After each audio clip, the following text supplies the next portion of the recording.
Et salut à tous, chers duellistes et bienvenue sur la chaîne d'Akiba Project. Aujourd'hui, on s'attaque à une vidéo du Yu-Gi-Oh! Plus particulièrement, et on va parler d'archétypes. Est-ce que vous connaissez les protecteurs du tombeau? Je sais, vous pouvez pas répondre, je suis tout seul devant ma caméra et c'est bien triste. Mais pour tous ceux qui connaissent, eh ben vous êtes de bonnes personnes, voire même vénérables et respectables. Par contre, bon, tous ceux qui connaissent pas, eh ben, continuez à jouer vos decks méta, là, sans saveur, qui jouent des cartes à tir à l'arigot, là, les salamandres et les...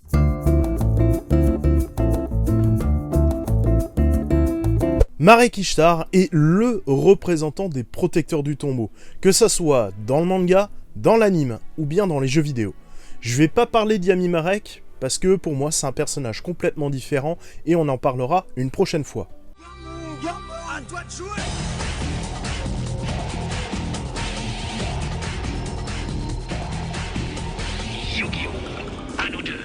Marek est lui-même un protecteur du tombeau depuis son enfance. Le but d'un protecteur du tombeau, c'est de protéger le tombeau du pharaon des pilleurs et des chercheurs. Par contre, l'histoire de Marek est quand même assez tragique, parce qu'il n'a pas le choix d'être un protecteur du tombeau, parce qu'il est le digne héritier de son père et il n'a pas le choix de prendre sa place. Marek, lui, refuse l'héritage, parce qu'il veut être libre et découvrir tout le monde qui l'entoure. Marek a un frère adoptif qui se nomme Odion, qui lui veut bien prendre sa place pour prouver qu'il est digne d'être dans la famille Ishtar, mais le père refuse. Du coup, Marek doit subir quand même tous les problèmes et tout le rituel pour devenir protecteur du tombeau, et à cause de la douleur qu'il va subir durant le rite, il y a une partie de l'être de Yami Marek qui va se réveiller. Un an plus tard, du coup, Marek sort du tombeau avec sa sœur, malgré l'interdiction du père, pour voir ce que le monde du dessus pouvait leur offrir. Marek, lui, il contemple le monde au-du dessus, et ça réconforte encore son envie de liberté, et du coup, de partir cheveux au vent, comme on le verra dans le futur, en moto. Marek et Shizu, du coup, rentrent et aperçoivent Odion au sol, couvert de blessures, battus par leur père parce que Odion n'a pas respecté sa tâche de ne pas laisser sortir Marek et Shizu. Et c'est là que le meilleur personnage de Yu-Gi-Oh! Apparaît, le meilleur antagoniste, le plus puissant, Yami Marek. Et non, je ne suis pas un fanboy. Ce qui est paradoxal, c'est que Marek, que ça soit dans l'anime ou voire même dans le manga, il n'utilise aucun protecteur du tombeau. Alors que dans ses decks respectifs, que ça soit le premier sorti au Japon et en 2010 chez nous, on retrouve cet archétype. Parlons maintenant de ce qui nous intéresse, les protecteurs du tombeau. C'est un archétype sorti en 2003, exclusivement en anglais dans l'édition Pharaonic Guardian, et c'est en 2005 en France, dans l'édition Dark Révélation. C'est un deck contrôle anti-méta, des decks que j'adore tant, qui se joue principalement avec la carte Vallée Mortuaire. Son effet, c'est très simple, ça annule tous les effets des cartes magie, pièges et monstres qui affectent une carte dans le cimetière, et aucun joueur ne peut retirer de carte du jeu de son cimetière. Ce qui est vraiment utile quand on regarde la méta actuelle. Car oui, ceux qui le savent pas, le cimetière est quasiment plus important que le deck. Vous vous sentez visés, hein, les joueurs de Sky Striker et sur Nalish. Et aussi 3/4 des decks méta, mais bon, clin d'œil, clin d'œil. En 2005, seulement 5 monstres sont vraiment utiles. On a le garde protecteur du tombeau, l'ancien protecteur du tombeau, l'espion et l'assaillant. Maintenant, les petits effets, donc l'espion, lui, permet d'invoquer spé un monstre de 1500 points d'attaque ou moins du deck directement sur le terrain en effet flip. On a l'assaillant qui permet de changer la position de combat d'un des monstres de l'adversaire. On a le lancier protecteur du tombeau qui lui permet de faire de la perce-def. Et on a le garde protecteur du tombeau qui lui, en effet flip, permet de renvoyer un monstre dans la main de l'adversaire. Pour ce qui est des cartes magie et piège, il n'y en a pas beaucoup non plus. On a le rite de l'esprit qui permet d'invoquer spé un monstre du cimetière, le sacrifice royal qui est une carte magnifique qui permet de défausser tous les monstres qu'on a dans la main, que ce soit nous ou l'adversaire, et la fameuse vallée mortuaire. C'est des cartes sympas, mais pas de quoi en faire un vrai deck. Et c'est en 2007 que sort l'édition Force du Destructeur. Mais là par contre il n'y a seulement qu'une carte qui sort, c'est le commandant des protecteurs du tombeau.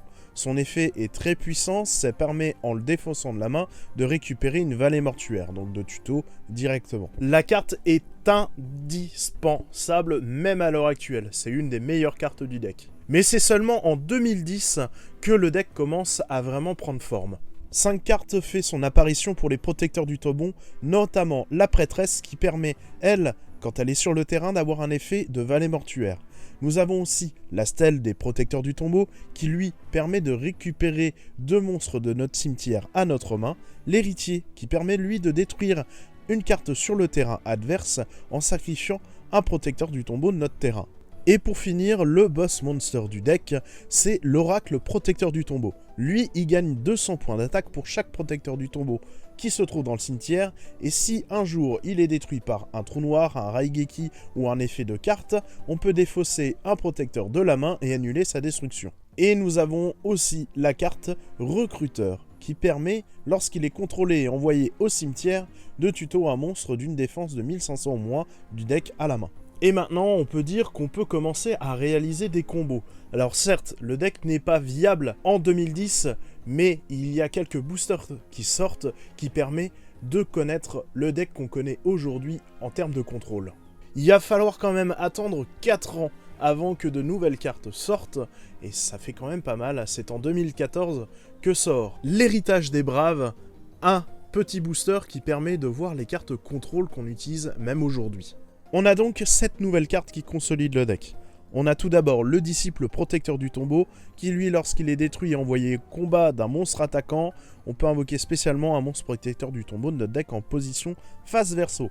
On a le devin, lui, je vais pas m'attarder dessus parce que je le trouve pas exceptionnel. On a la tombe impériale, qui elle est une contre-piège qui permet de détruire et annuler l'activation d'une carte magie ou piège lorsqu'on a un monstre protecteur du tombeau ou vallée mortuaire. C'est très très fort, mais par contre la condition est quand même assez tendue à utiliser. On a le chaman qui pour moi est une des meilleures cartes du deck, en soi assez lent pour invoquer, mais peut-être très fort. En soi, elle gagne 200 points de défense pour chaque monstre protecteur du tombeau de notre cimetière. On annule tous les effets de monstres qui s'activent dans le cimetière, et si on a une vallée mortuaire sur le terrain, l'adversaire ne peut pas utiliser de cartes magie de terrain et ne peut pas détruire les cartes magie de terrain avec des effets de cartes. C'est très très fort. On a l'hérétique qui lui ne peut pas être ciblé, on va dire, par des cartes magie ou pièges ou effets de monstre. Il ne peut être détruit seulement au combat. Et on a la carte magie continue, temple caché de la vallée mortuaire, qui elle est utilisable seulement si on a un protecteur du tombeau et une vallée mortuaire sur le terrain, mais par contre aucun joueur ne peut invoquer spécialement de monstres, sauf nous-mêmes bien sûr, parce qu'on a des protecteurs du tombeau. Comme j'ai pu l'expliquer avec tous ces effets, on peut dire que le deck commence à être viable en tournoi. On peut annuler des effets, annuler des cartes magie et pièges, détruire des monstres. On commence à voir le deck contrôle dans toute sa splendeur. Certes, il fait pas le poids face aux mastodontes, mais s'ils sont trop sur deux et qu'ils sont pas préparés, moi je peux vous le dire, votre bras là, vous l'enfoncez dans le... Moi je sais, à l'époque, j'aimais bien ce deck, même aujourd'hui, faire souffrir les gens avec du burn, avec de la souffrance. On détruit les cartes à chaque fois, on empêche l'adversaire de jouer. Ouais, j'aime ça, faire souffrir l'adversaire et énerver l'adversaire, c'est ma passion dans Yu-Gi-Oh! Bon après, je vous parle pas des cartes staple qu'il faudra rajouter quand même à l'intérieur, parce que si on met que du full archétype protecteur du tombeau, le deck il tourne pas super. Et c'est en 2018 dans l'édition Soul Fusion que sortent les dernières cartes de l'archétype protecteur du tombeau. Nous avons le trône de la vallée mortuaire, qui est une carte magie qui permet de récupérer un monstre protecteur du tombeau et la mettre dans notre main. Et on peut invoquer normalement un protecteur du tombeau directement après la résolution de cet effet. On a aussi le spiritualiste qui, elle, est un monstre qui nous permet, durant notre main phase, si on a une vallée mortuaire sur le terrain, d'invoquer un monstre fusion magicien depuis notre extra deck en l'utilisant cette carte et un autre monstre de notre main ou terrain comme matériel fusion. On peut l'utiliser qu'une fois par tour, mais c'est plutôt fort. On a aussi le boss protecteur du tombeau qui, lorsqu'elle est invoquée, on peut invoquer spécialement un monstre protecteur du tombeau de niveau 4 de notre cimetière en attaque ou en défense face verso. On peut l'utiliser qu'une fois par tour, mais ça c'est pas bien grave. On a le super naturaliste des protecteurs du tombeau, qui lui est la petite fusion. Il faut utiliser 2 monstres protecteurs du tombeau pour l'obtenir. Elle gagne l'attaque et la défense de la somme des niveaux d'origine des matériels utilisés x 100. Et tant qu'on a une vallée mortuaire sur le terrain, cette carte et les cartes dans votre zone terrain ne peuvent pas être détruites par des effets de cartes, ce qui est ultra puissant. Et durant votre main phase, on peut activer un effet, et durant la end phase de ce tour, on peut ajouter un protecteur du tombeau ou une carte vallée mortuaire de notre deck à notre main, ce qui est plutôt fort. Et nous avons aussi le temple de la vallée mortuaire. C'est une carte piège continue. Lorsque plusieurs monstres protecteurs du tombeau et la vallée mortuaire est sur le terrain, ça permet de faire perdre 500 points d'attaque et de défense aux monstres de l'adversaire. Et une fois par tour durant notre main phase, si on n'a pas de vallée mortuaire, on peut directement en chercher une de notre main ou cimetière et la mettre sur le terrain. Ce qui est plutôt fort, ce qui permet toujours d'avoir une vallée mortuaire automatiquement sur le terrain et toujours d'activer. Maintenant, le deck est beaucoup plus rapide, il permet de tuto plus facilement, gérer mieux le contrôle au niveau du deck. Le deck est maintenant vraiment viable, il est certes fun, pas compétitif, mais on peut faire de bonnes choses avec. On peut dire que du coup, le deck protecteur du tombeau a su évoluer avec son temps. Certes, il est plutôt fun, il n'est pas viable en tournoi parce qu'il est encore trop lent, c'est ce qui lui pêche encore à l'heure d'aujourd'hui. On ne peut pas faire face aux mastodontes qu'on peut voir dans la méta actuelle. Bon, par contre, je sais pas ce que fout Konami, mais les Xyz et les liens, ça n'existe pas chez les protecteurs du tombeau. Moi, je pense que je vais leur écrire un message.